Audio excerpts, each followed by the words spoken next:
Pastor Roy Gerhardt from Galloway United Methodist Church in Franklin, Pennsylvania, sharing a few words of encouragement to help us follow after Jesus. As we launch into 2022 with hopes and dreams of growth and change and development in our lives so that we can have a deeper walk with God, the big question that hangs over us is, how are you going to sustain that?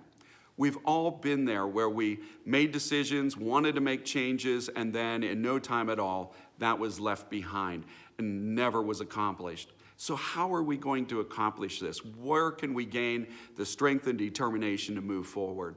Well, I want to urge you to see the need for partnership in your life in the pursuit of a life of faith. That this is the way that God has in fact created us. There are all kinds of support groups for meeting different challenges. Alcoholics Anonymous, Weight Watchers, Celebrate Recovery. All of these are supporting groups that allow people to lean on each other and gain the determination, the accountability to be able to move forward and not lose ground. Now, you may have looked at that and thought to yourself, well, that's great for those people.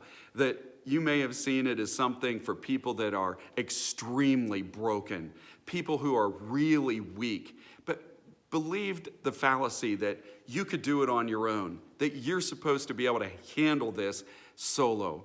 But I want to challenge that. Recently, I was listening to a speaker talk about an interview with a Navy SEAL and was asking that Navy SEAL what it takes. Who makes it through the selection process? Because if you know anything at all about the Navy SEALs, you know that they are incredible as a team, that they are able to take on immense challenges and move to victory over astounding odds. That these are incredible soldiers and an incredible team working together. You may also know that their selection process weeds people out with hellish kinds of challenges that are piled on them. And so we asked them, what kind of guys make it through the challenge? And interestingly, the Navy SEAL said, I can tell you who doesn't make it through. The superstar athlete, they wipe out because they've never learned how to meet serious challenges. The guy that thinks that they are so strong and so tough that they can take on anything, they're wiped out. The prima donna kind of leaders who are there always wanting to delegate all of life to everyone else, they wipe out. So who makes it through? We said often it's people that don't look the part. They might be small, kind of puny. They may shake in fear in facing these challenges. But what happens is that the people that make it through are people who, when they are spent, when they are so beyond themselves, that they somehow, from some place, find a strength to help the person next to them. What a revelation that was. They are not in it just for themselves. They are in it in a manner that allows them to see the need for team, to support each other. They respond to challenges by looking to the person next to them and seeking to help them. What a testament of the way that God has created us to live and the way that Jesus has formed us to function as the church.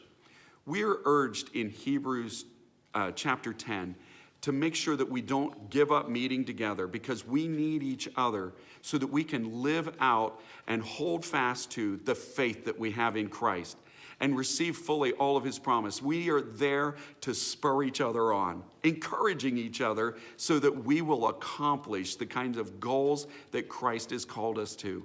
This is the way that Jesus is building in us a team that has this sort of dynamic power of the Navy SEALs to overcome all adversity, to win in every battle.